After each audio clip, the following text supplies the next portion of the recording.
Այն ծրագրերը, որոնք որ ձեր նախարարությունով հաստատվում են, դրանք ովքեր են փորձաքննության ենթարկում, ովքեր են դրա առաջնահերթությունը տալիս, արդյոք դուք ամեն մի ծրագիր ուսումնասիրելուց եւ որոշում կայացնելուց տեսնում եք դրա մուլտիպլիկատիվ արդյունքը, դրա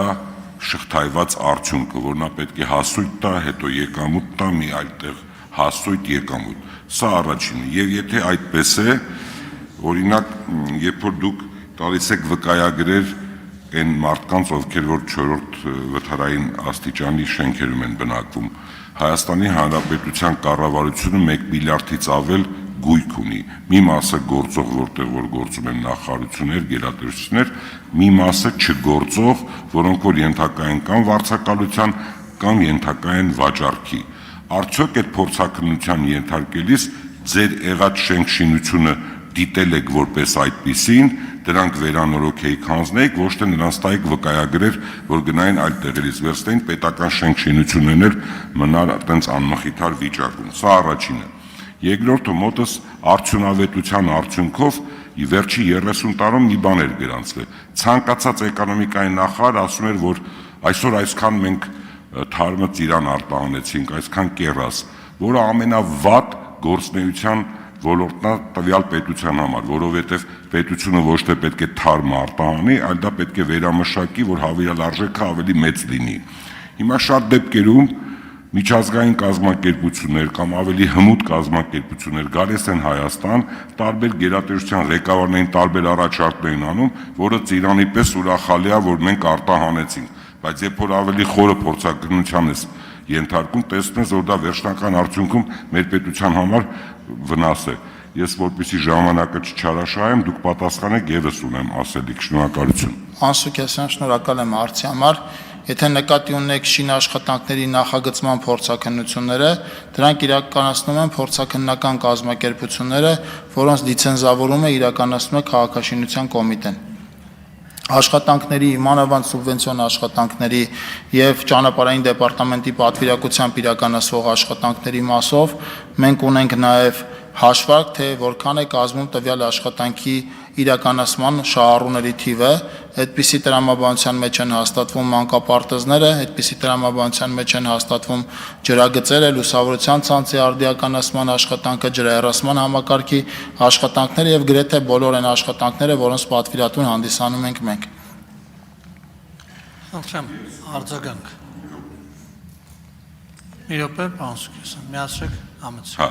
ես նկատի չունեմ սոցիալականը, ես ասում եմ նրանք, որոնք որ իրական հատվածին են վերաբերվում։ Եվ ես չեմ ասում դրա տեխնիկական գնահատականը, ես ասում եմ դրա արդյունավետության գնահատականը, ինչ աստիճանի մենք ռացիոնալ ենք շարժվում։ Միգուցե մենք մի ծրագիր այս պահին անենք, նա մեզ նորից սկսի գեներացնել, մյուս ծրագիր անենք 2 կամ 3 տարի հետո։ Օրինակ, ես մի ուրիշ հարցեր ունեմ ասելու, որը որ շատ կարևոր է։ Օրինակ, վերցնենք, ես նայում եմ զարգացած երկրներում, երբ որ ասֆալտը քերում են 6 սանտիմ իջնում են կամ 5 սանտիմ,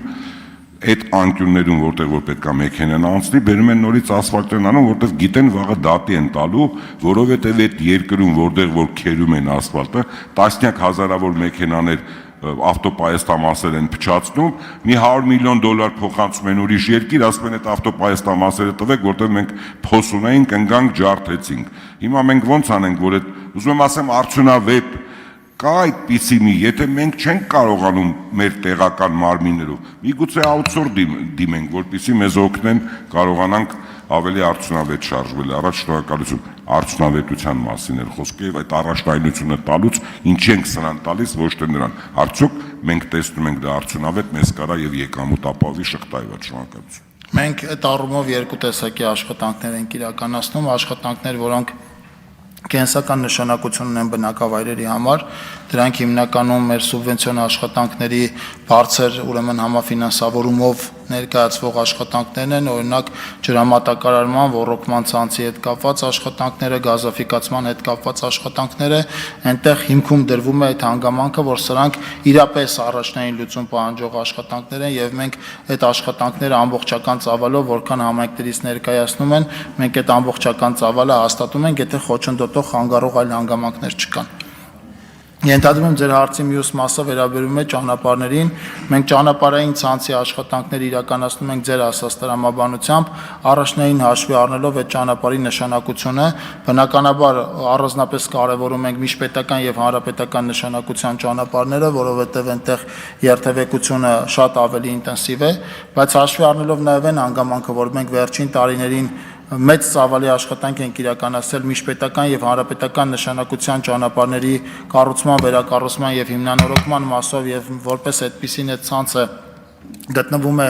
արդեն բավականին լավ վիճակում, մենք մեր 500 կիլոմետր սահմանված նշաձողի մեջ արդեն իր աշխատանքներ ենք իրականացնում նաև մարզային եւ տեղական առաջիկայում կմեկնարկենք նաև տեղական նշանակության ճանապարհների կառուցման, վերակառուցման, հիմնանորոգման մասով։ Հիմա ավարտեմ միջին նորոգման աշխատանքների մասով, երբ որ դուք ասացիք, որ ֆրեզավորման արդյունքում 5 սանտիմետրանոց շերտ է հանվում, մենք այս պահին ֆրեզավորման աշխատանք իրականացնում ենք հետեւյալ աշխատանքային ուրեմն գրաֆիկի մեջ, ֆրեզավորումից հետո 24 ժամվա ընթացքում ինքը պիտի սկսի արդեն այնտեղ ասֆալտապատման աշխատանք իրականացնել։ Այս պահին էլ հենց այդ նույն տրամաբանության մեջ աշխատանքներ ենք իրականացնում միջպետական մեր ճանապարհներից մեկի դեպի Գեղարքունիքի մարզ եւ դեպի Սևան գնացող 32 կիլոմետրանոց հատվածի վրա, հենց նույն տրամաբանությամբ։